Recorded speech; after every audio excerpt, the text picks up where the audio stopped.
gather in the midst of a fervent storm, the tempest known as Romanticism, where the heart leads and the mind follows. Here, amidst the wild landscapes of poetry and the profound depths of emotion, reside our souls: Keats, Byron, Shelley, Blake, Wordsworth, and Coleridge. Each a beacon of this era's spirit, yet each illuminating a path uniquely their own. Ah, Romanticism, a noble cause to elevate the spirit above the drudgeries of reason. Our sweetest songs are those that tell of saddest thought, for in our melancholy we find the universal truth. For through that hollow mist of my own, indeed, Percy, our verses break the confines of form as much as our thoughts rebel against the constraints of our times. No stanza, no rhyme unjustified, each word a step towards liberation. A delightful rebellion, indeed. Byron, with his scandalous charm, dashes across continents, leaving a trail of broken hearts and awe-inspired verses, embodying the very essence of our cause.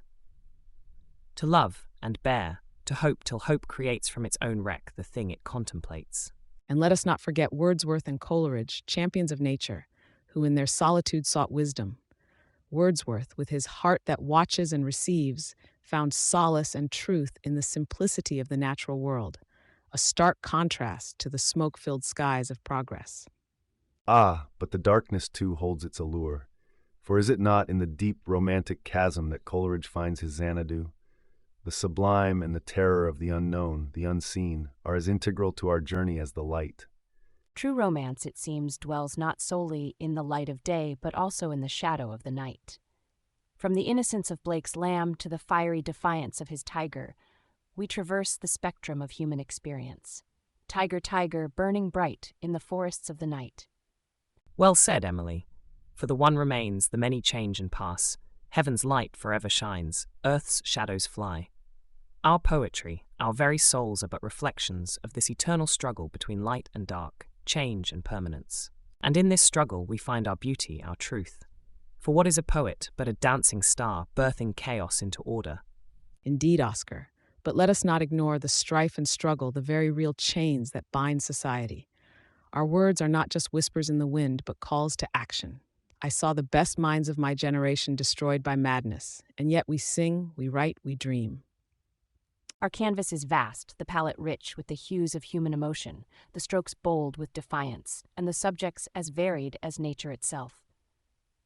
As we delve into the heart of Romanticism, let us remember that our discourse, though heated, is born of passion, of belief in the power of words to transform, to transcend. Then let us proceed, not as foes, but as fellow travelers on this journey of exploration, where each word, each verse carries the weight of our souls. All that we see or seem is but a dream within a dream. Thus our roundtable begins, not with a whisper but with a tempest, as befits the spirits who dare to question, to dream, to defy.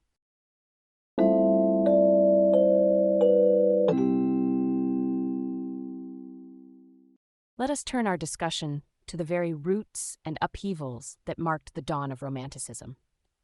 The shift from Enlightenment's cold embrace of reason to the warm clasp of emotion and individualism did indeed redraw the maps of literature and beyond. Oscar, how do you perceive Byron's hand in this transition? Ah, Byron, the very embodiment of the spirit that tore itself from the Enlightenment with a ferocious appetite for life. She walks in beauty, like the night of cloudless climes and starry skies. In Byron's adventures, both literary and corporeal, one discerns a striking defiance of the societal cuffs, a yearning for an existence unfettered by conventional mores. And yet the impact of the Industrial Revolution cannot be overlooked. Wordsworth and Coleridge, those stalwarts of nature's undefiled beauty, presented a stark counterpoint to the soot and grind of industry. The world is too much with us. Late and soon, getting and spending, we lay waste our powers. The march of machines, indeed, compelled a return to the pastoral, to the essence of human connection with the living earth. True, true. Yet what stirs the heart more profoundly than the clarion call for freedom, for equality?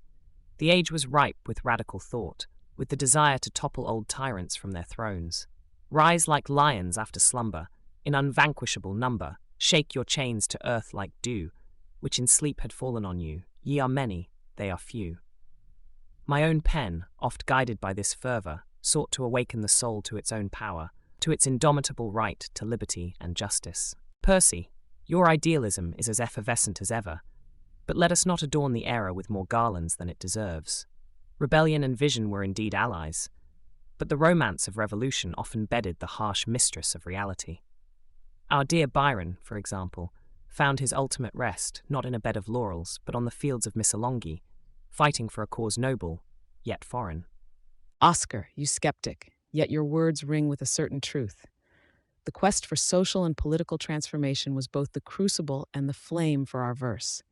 The grinding stones of progress demanded a response, a cry in the dark, and who better to answer than the poet?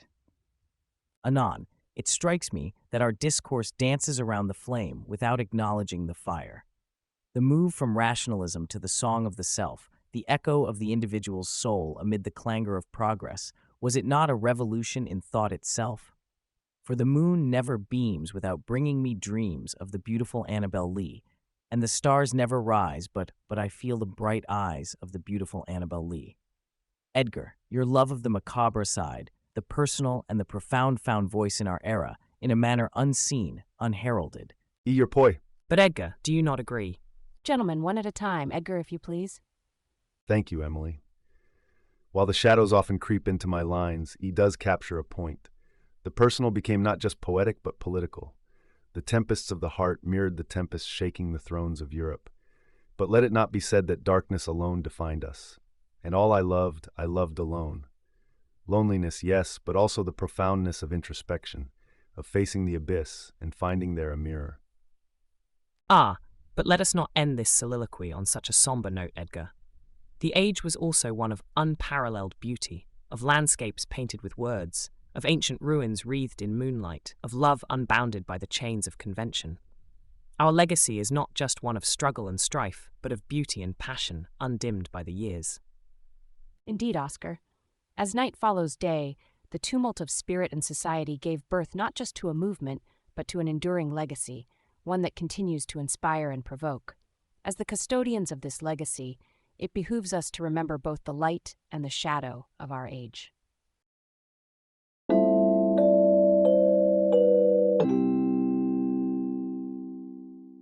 Welcome back. Let's delve into the themes of nature in your esteemed works. Nature to many of you is more than a backdrop. It is a character, a source of inspiration, and a reflection of the divine and the corrupted. Your portrayal of nature stands out for its vibrancy and complexity. Would you care to expand? Nature, in my eyes, is both a playground and a solemn temple. I thank you, God, for most this amazing day, for the leaping greenly spirits of trees. See, it's a celebration, but also there's a juxtaposition between innocence and experience in Blake's works that resonates with my own. Nature is pristine, yet it's tainted by human follies. But nature serves as a much darker muse in my works. For instance, in The Rime of the Ancient Mariner, Coleridge crafts a nature that is both majestic and a terrifying force that punishes and purifies. Water, water, everywhere, nor any drop to drink. It teaches, through harsh lessons, the reverence one must hold towards it. You echo my sentiment, Edgar, yet from a shadowed corner of the grove. Both of you touch upon interesting points, yet let us not forget nature's sublime power to incite deep philosophical thought. In Mont Blanc, I muse, the everlasting universe of things flows through the mind and rolls its rapid waves, now dark, now glittering, now reflecting gloom. Nature's not merely a teacher or a dichotomy, it's the very essence that channels through the poet's mind, generating sublime contemplation. It seems, Percy, that you view nature as a catalyst for thought, a vast entity that mirrors the tumult and tranquility of the mind itself. While all of this poetic meandering is charming, let's not gloss over the contradiction inherent in romanticizing nature, while society encroaches upon it with its industrial claws. Byron would have perhaps thrown a sardonic quip about the noble savage's garden being paved. Nature's not a mere decoration to our lives, nor a resource to be plundered, mud luscious and puddle wonderful. It's about the raw and unrefined beauty, Oscar, that defies the rigid structures of society. Yet, do we not also find in nature the Gothic, the spectral shades that haunt our dreams? Is it not the silence of the forest that sometimes screams the loudest? Indeed, Edgar, yet it's that very silence that beckons the soul to listen, to ponder, and the human soul from out that shadow lies floating on the wind. This debate illustrates the multifaceted roles nature plays across your poetry. It's a source of inspiration, a reflection of internal tumult, a silent guide, and sometimes a bleak reminder of our mortal limitations and follies. Nature, in its essence, is as complex and varied as the poetry it inspires. Let's carry this passion into our next discussion.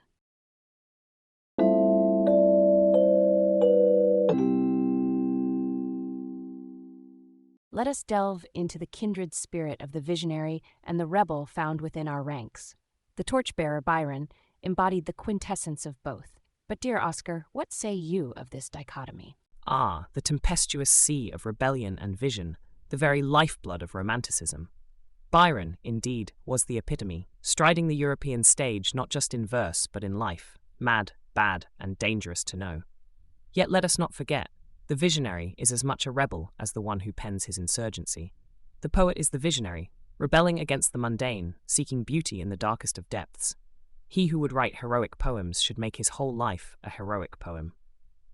Oscar, but vision without action is but a dream.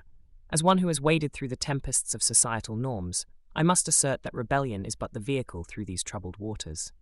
The true poet, the visionary, must scatter, as from an unextinguished hearth, ashes and sparks, my words among mankind. And yet, must we always align our verse with the banner of rebellion? Does not the visionary peer beyond the veil, seeking truths untold, realms undiscovered, without the clamor of rebellion?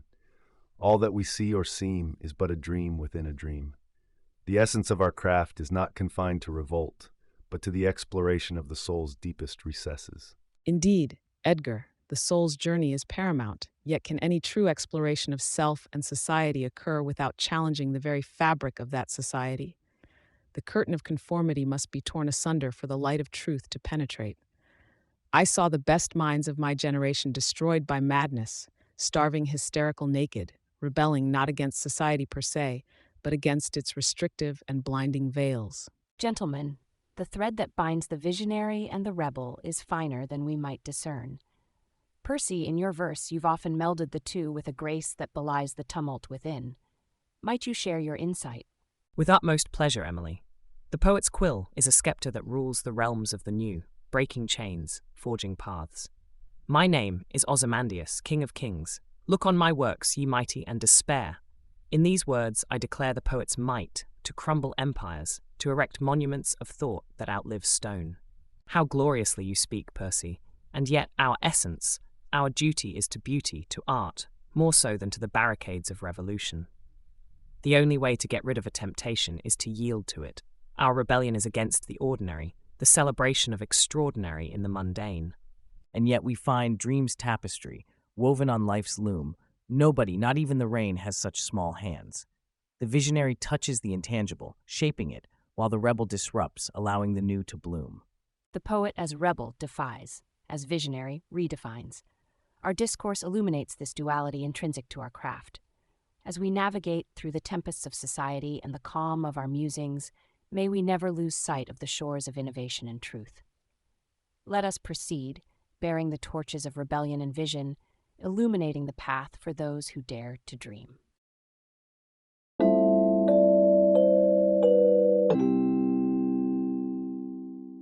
Moving forward, let's delve into how the flame of revolution and the winds of social change have been both a muse and a specter in our poetry.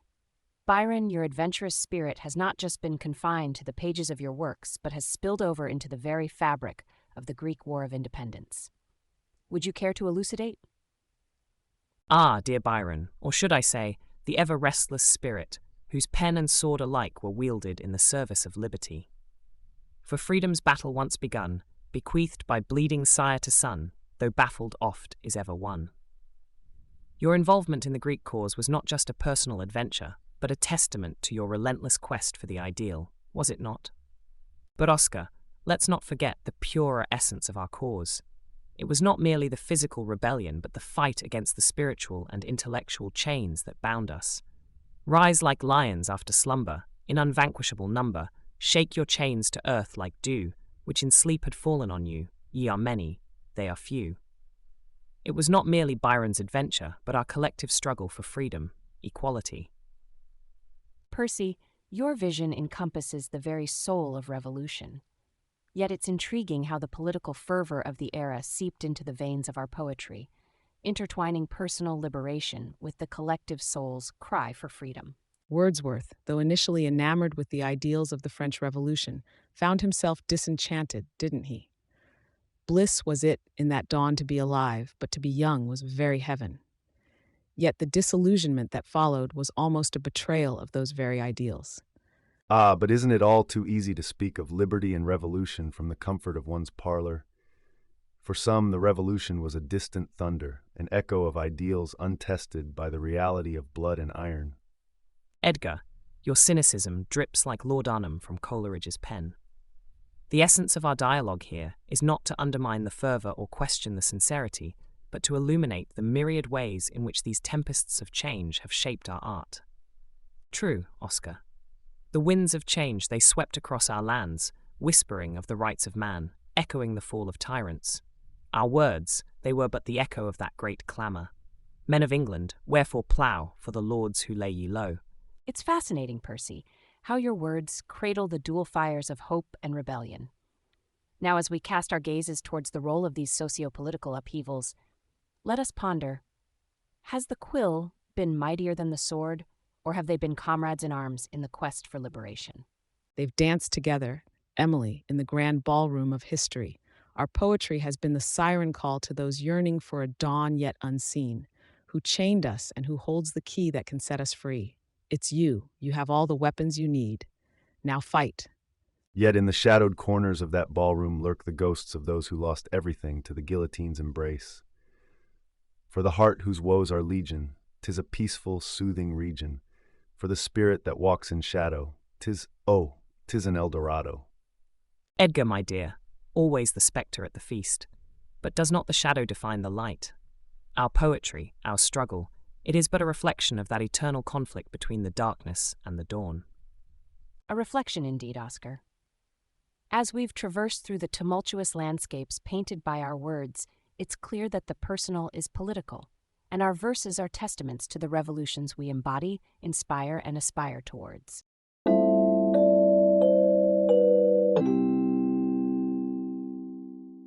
Let's delve into the realm where shadows twist and phantoms dwell, the supernatural and Gothic elements in Romantic poetry. Our own experiences and beliefs breathe life into these themes. Edgar, your fascination with the macabre is renowned. What draws you to the supernatural? Ah, the supernatural allows us to explore the darkest corridors of the human soul, to question the boundaries of our own mortality. Consider the Rime of the Ancient Mariner by Coleridge. Like one that on a lonesome road doth walk in fear and dread, and having once turned round walks on, and turns no more his head, because he knows a frightful fiend doth close behind him tread. It's the fear, the spectre of death itself, that compels us forward into the veil of the unknown.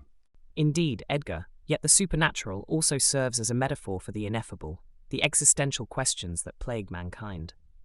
In Adonais, I mourn the death of Keats, likening our despair and search for understanding to the mysteries of the beyond. He has outsoared the shadow of our night, envy and calumny and hate and pain, and that unrest which men miscall delight can touch him not and torture not again. Your take? Mystique of the before and after lives within us. Blake saw visions, more than mere imaginings, challenging our perceptions, our very selves. Tiger, tiger, burning bright in the forests of the night, what immortal hand or eye could frame thy fearful symmetry? Blake questions not just nature, but the very fabric of creation, good versus evil, the elements that reside in us all. Let's not overlook the societal critique embedded in these supernatural elements. They act as mirrors reflecting our own society's flaws and virtues, urging a rebellion against conformity. Blake indeed criticized, but through a lens that only the supernatural could provide, a movable boundary pushing us towards radical understanding and empathy. Ah, but my dear fellows, is it not also the allure of the forbidden, the thrill of exploring what society deems profane, that draws us to the supernatural? Our hearts beat faster at the thought of the Gothic, of ruins haunted by spectres of the past, and the irresistible beauty of darkness interwoven with light. The supernatural, in essence, unmasks the masquerade of our mundane existence, revealing the profundity beneath. A fair point, Oscar. Yet it's not merely for the thrill, but for the enlightenment such exploration yields. Each shadow, each specter, teaches us something about our own phantoms, the ones lurking in the recesses of our souls. But let us not forget, the supernatural gives voice to the voiceless, power to the powerless. Through the Gothic, through the spirits and spectres, we unearth the injustices of our times, the inequalities that beset us. Through the quiet garden door, leading us in town-scene worlds, the supernatural lets us wander, wonder. It seems, then, that our fascination with the supernatural and Gothic elements transcends mere aesthetic. It is a tool, a lens, through which we critique, mourn, and perhaps understand both the world and ourselves a tad bit more. Our foray into these shadowed realms serves a purpose far greater than escapism. It is in its own right an exploration of humanity.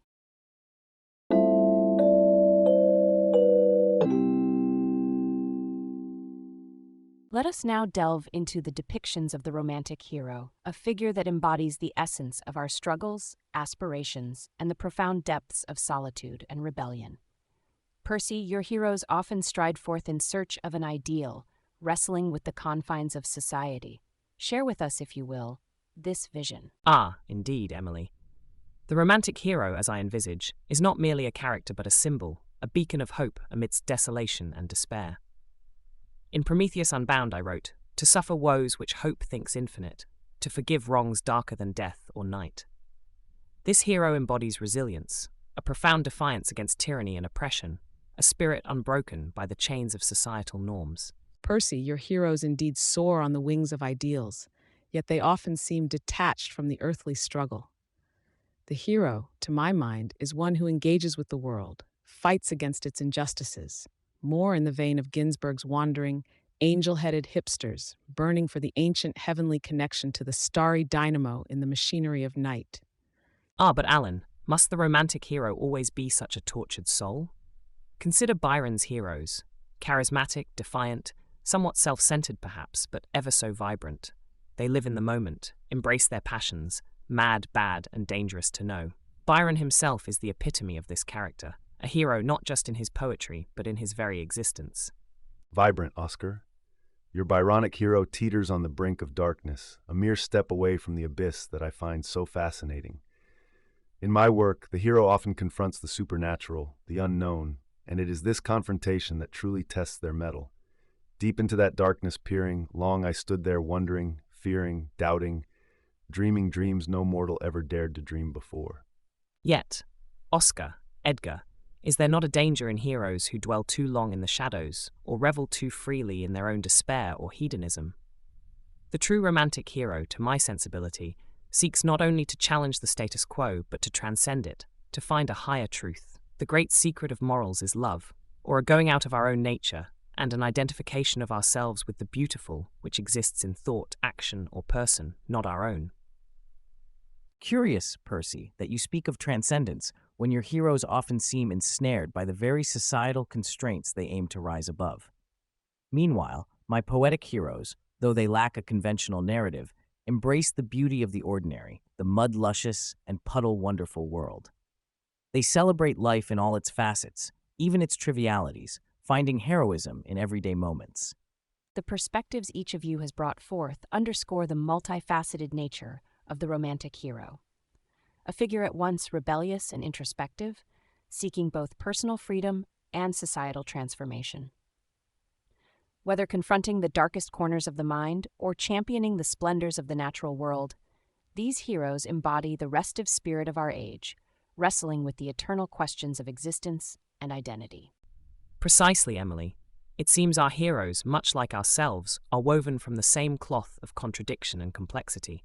To expect them to adhere to one form is as futile as expecting the sea to hold back its waves. The truth is rarely pure and never simple, as I might say. Our heroes are as diverse as the emotions and ideas that give birth to them. Well spoken, Oscar. Our dialogue, impassioned and varied as it has been, mirrors the essence of Romanticism itself. A celebration of the individual's quest for meaning amidst a tumultuous and often unyielding world. Indeed, and let us not forget, in the heart of every hero beats the rhythm of the human condition, a melody both tortured and sublime. All that we see or seem is but a dream within a dream. Thus, our discussion weaves a tapestry rich with the hues of defiance, melancholy, and aspiration, the very threads from which our poetic visions are spun. Let us ever strive to behold the world anew through the eyes of these complex heroes of our own creation.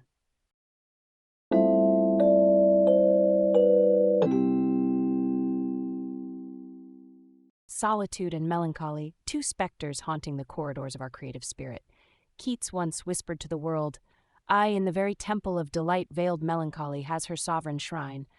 Let us unravel this veil tonight." Edgar, your verses often slither through the shadows of such themes. Would you initiate our discourse? Ah, melancholy, the soul's bride to solitude, my life a tapestry of such weaving dark. And all I loved alone, voiced the spectre in my heart, casting its lot with darkness and despair.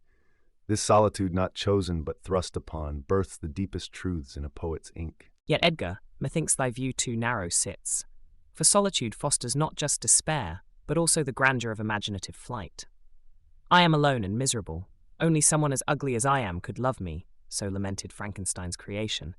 Yet within that solitude was a universe of thought, a craving for the sublime, the beautiful. Indeed, Percy, but let's not forget the bittersweet essence of melancholy as tasted by Keats. It serves not just as a well of sorrow, but as a muse, urging the quill to spill its heart upon parchment. Alan, your stance? Melancholy and solitude, the twin engines of creativity. In the throes of loneliness, I saw the best minds of my generation destroyed by madness. Yet within this madness, a brilliance, a beacon for others. Our depths of despair carve the caverns from which the most resounding echoes of enlightenment may arise. Ah, but my friends, nobody, not even the rain, has such small hands. So did I muse on solitude, yet find in its slight touch a grandeur, a vastness. Melancholy, solitude, mere players on the stage of our minds, yet without them our poetry would lack its hues, its shadowed corners where truth lurks. Oh, how delightfully dreary we've all become. Yet, I propose melancholy is but the most sophisticated of muses, leading one to declare, I can resist everything except temptation. In jest I speak, of course, but within jest, a kernel of truth. To revel in one's despair, to find beauty in the forlorn, ah, that is the true art of melancholy. And so we have danced with our shadows, clutched at the essence of melancholy and solitude. Percy, you mentioned the craving for the sublime. Let us remember that these states, dark as they may be, shepherd us towards that very craving. Indeed, Emily, when soft voices die, vibrates in the memory, the whispers of solitude and the echoes of melancholy, they charge us, fuel the poetic fire. In their embrace, we find not just the pain of isolation, but the power of introspection, the beauty of the soul's dialogue with itself. Deep into that darkness peering, long I stood there, wondering, fearing, yet within that fear, a discovery. Melancholy, solitude, our severest critics, yet our most faithful companions on the journey through the ink-stained realms of poetry.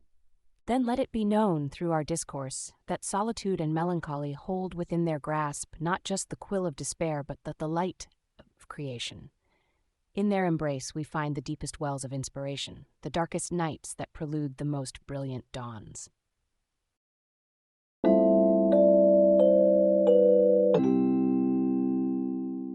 Imagination, that power lifting us above the temporary, is our topic.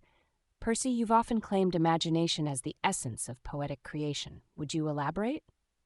Indeed, Emily. The mind is our tilting windmill, battling the universe's brutal honesty with the quixotic spear of imagination. We are Prometheus, not bound but unbinding, the fire thief for humanity's enlightenment. To think is to conjure worlds from abyssal voids, to wield cosmic dust into constellations of unity and divergence alike. My Mont Blanc whispers, the everlasting universe of things flows through the mind and rolls its rapid waves, now dark, now glittering, now reflecting gloom. Imagination is our divine legislation, scripting laws in the parliament of ether. A wild, uncharted territory, that's what the mind's eye is. To imagine is to paint, not with colors but with the essence of sunlit dews and the fragrance of the moon. And like my little lame balloon man whistles far and wee, imagination, it leaps and skips, dances beneath the skies, unfettered by earthly binds, scoffing at the absurdity of shackles. Ah, Percy, Your soaring spirit almost convinces me to abandon my carnal enclosures for a flight in the Empyrean. Yet, let us not forget, the imagination imitates. It is the critical spirit that creates. Without the mind jewels of experience, what is the imagination to work upon? The mind's eye needs a scene to envisage, just as my Dorian required a canvas to capture his perennial bloom. Imagination divorced from critical reflection is but a ship adrift, lacking both rudder and compass. In the vibratory rhythms of the cosmos, the beatnik drum, imagination is both the beat and the drummer. Through the smog of industrial scorn, one can glimpse Moloch, whose eyes are 1,000 blind windows. Yet, it is in the boundless stretches of imagination that we find the antidote, a phantasmagorical rebellion against the tyranny of logic. I saw the best minds of my generation destroyed by madness, not for their lack of imagination, but for their courage to embrace it wholly, unchained by the pedestrian and the pragmatic. Percy, your vision skims the ethereal, yet my quill has always been dipped in the nocturnal tide of the human psyche, where deep thought hath been a presence to be felt. Imagination, yes, a divine faculty, but of a nature far more somber, often grazing the brink of abyssal madness. In the opium dreams of Kubla Khan, Coleridge might have glimpsed Xanadu, but remember, it was a miracle of rare device, a sunny pleasure dome with caves of ice. Imagination holds the power to illuminate, but likewise to freeze the soul in cavernous shadows. From the sublime heights to the Gothic depths, our imagination stretches. It is both the angel's ascent and the fall into night's embrace. Imagination is more important than knowledge, for knowledge is limited, whereas imagination encircles the world, stimulating progress, giving birth to evolution. It is in our variegated interpretations that the richness of our dialogue is found, a tapestry woven from diverse strands of thought, each hue vibrant against the shadow of the last.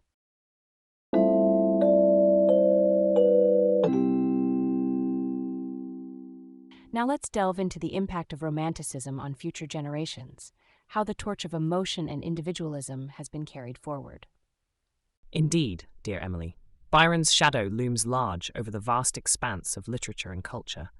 She walks in beauty, like the night of cloudless climes and starry skies. This line alone paved the way for the aesthetic movement, celebrating beauty in its purest form, influencing not just poets, but painters, playwrights. Byron's embodiment of the tragic hero has woven itself into the fabric of all art that dares to reflect the human condition.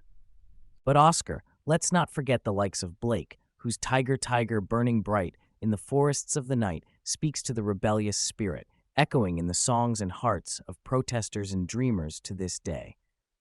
It's not just about carrying forward a torch, it's about the blaze that ignites new fires, new revolutions. Speaking of revolution, folks, Shelley's Rise Like Lions After Slumber, an unvanquishable number from the Mask of Anarchy, has fueled countless hearts fighting against the chains of tyranny. Shelley's and Byron's political charge, it's dynamite. They didn't simply pass the torch, they threw it into a powder keg. Alan, my dear chap, your passion does you credit. Yet it's the essence of our spirit, of striving for beauty, truth, for the unattainable, that's left its mark. Our yearning to a skylark, higher still and higher, has inspired not just other poets, but every soul that yearns for freedom, for something beyond the mundane. But let us not adorn ourselves with too much glory. Our words, they have not seen the weariness, the fever, and the fret that comes after. Keats warned us of this, and while we inspired, we also conveyed our torments, the shadows that stalked our nights. This, too, has been our legacy, the beauty intertwined with melancholy. Interrupting, but let's circle back. For everything that lives is holy, life delights in life. Blake again, because it's the holistic vision that endures. Our impact isn't just in our echoes in arts and politics, but in the very way we perceive life, the universe. A fair point, though do allow me to opine that our flamboyance, our scandals, also crafted what future generations dared to dream about themselves. I can resist everything except temptation, and in resisting the blandness of conformity, in scandalizing the norms, we gave permission to future generations to be gloriously, scandalously themselves. Temptation aside, it's the spirit of Romanticism that exhorts one to feel what I have never felt before, to push boundaries, not just of art, but of thought, of love, of all that makes life, life. We didn't just influence literature, we influenced the breadth and depth of human experience. Let us, however, tread carefully on this notion of influence. Yes, we've shaped the course, but also cast long shadows. The depth of our melancholy, our isolation, from childhood's hour I have not been as others were, has perhaps glorified suffering unjustly at times, making the tortured poet an archetype to aspire to. The brain is wider than the sky, and our discussion proves that the influence of romantic thought, our thought, extends beyond the confines of poetry into the very essence of culture and individualism. Our revolutionary spirits, our explorations of the natural and supernatural, of freedom and tyranny, of the beauty in melancholy and solitude, continue to resonate because we dared to acknowledge the vastness of human emotion and experience.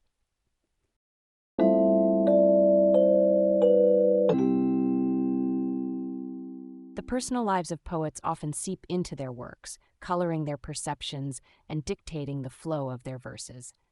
Byron, let's begin with you. How did your experiences influence your poetry? Byron's not around to defend his tumultuous life, but I'd say his lifestyle and personality are embedded deep within his poetry. She walks in beauty like the night of cloudless climes and starry skies, and all that's best of dark and bright meet in her aspect and her eyes. This verse speaks volumes of his perception of beauty intermingled with night, perhaps as tumultuous as his life. Ah, indeed, life's personal trials often fuel the poet's fire. My own life story, my elopement with Mary, my political exile, bled into my works. Ode to the West Wind, for example, is as much a reflection on change and rebirth as it is on my personal desire for transformation. If winter comes, can spring be far behind? This line alone encapsulates hope amidst my own despair. Personal lives dictating poetry? Yes, but also the poetry dictating personal lives. A cyclical drama where one feeds the other endlessly. My own aversion to capital letters is less about rules, more about anarchy, the minimalism reflecting my own skepticism towards established norms. Intriguing, but let us not overlook how darkness and melancholy fuel creativity. My works, spawned from personal tragedies and losses, dwell in the macabre, the existential dread. And all my days are trances, and all my nightly dreams are where thy dark eye glances and where thy footstep gleams. My personal grief weaves the very fabric of my verse, the shadow enveloping every line. Poetry as the mirror to the soul, reflecting all its complexities and contradictions. My own observation of mortality and the ethereal nature of life finds voice through my poems. Because I could not stop for death, he kindly stopped for me. The carriage held but just ourselves and immortality. My life's seclusion deepened these musings, transforming solitude into a wellspring of verse. Ah, the interplay between life and art, a topic most exquisite. My personal forays and follies, they say, have flavored my works with a certain joie de vivre, yet shadowed by the somber reality of consequence. Yet each man kills the thing he loves. By each, let this be heard, speaks to the bitter truths I've lived and observed, the paradox of human desire and destruction sung through my verse. True, Wilde. Yet, amidst our personal tribulations, poetry remains our shared solace and our universal proclamation, a testament to the indomitable spirit of the poet, crafting beauty from the depths of despair. Each poet, then, a phoenix from the flames of their lives, reborn through their verses, eternally enshrined within the echoes of their words. Our personal stories, interwoven intricately with our craft, create a tapestry rich with the hues of humanity and the shadows of our souls. And so we forge on, bearing our souls as both burden and beacon, illuminating the depths of human experience through the prism of our verse. The poet's life, fodder for the eternal flame of creativity, burning ever bright against the dim of oblivion. Well spoken, all. The poet's life indeed feeds the fervor of their work, an endless cycle where life and art are inextricably linked, each fueling the other ad infinitum.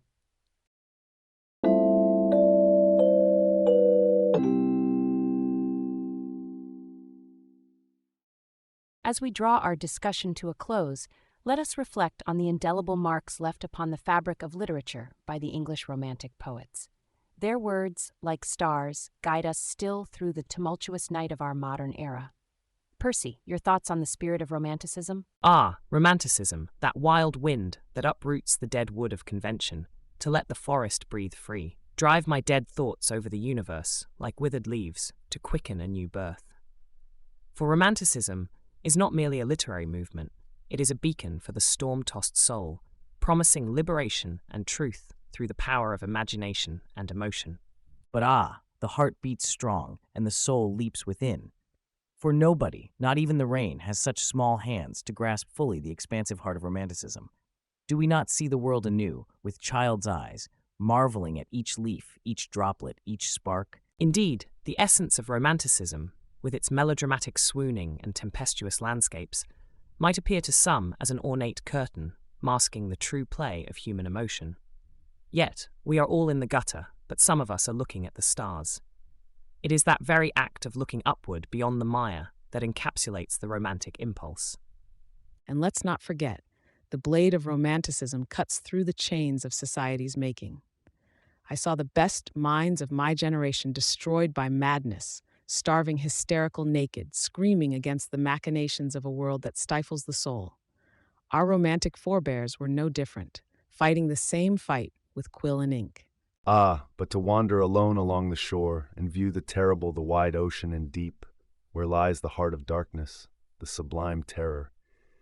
The Romantics, in their lonely vigils, peered deep into the abyss and found there not despair, but a fierce joy, a defiant shout against the encroaching void. Yet, for all its fiery passions and lofty ideals, does Romanticism not also court the shadow, the melancholia that clings, a silken shroud, to every whispered verse of longing and loss? True, Oscar, for the one remains, the many change and pass, heaven's light forever shines, earth's shadows fly. Romanticism, in its heart, knows both the light and the shadow, the eternal and the ephemeral. It is a mirror held up to nature, reflecting all its tumultuous beauty, its imperious whim, its relentless cycle of creation and decay. And so, with fervent words and tumultuous hearts, we have traversed the realms of Romanticism together, discovering anew the fires that fueled the souls of its architects. They sought, as we still seek, that splendor in the grass, glory in the flower, the immutable truth that lies in beauty and the sublime. Let us carry forward their legacy, not as relics of a bygone era, but as torchbearers of the eternal flame of human passion, creativity, and desire for freedom. For though the stars are not wanted now, put out every one, pack up the moon and dismantle the sun, the spirit of Romanticism shall forever illuminate the dark, whispered corners of the human spirit. And with that, we conclude our symposium on the indelible influence and timeless appeal of the English Romantic poets.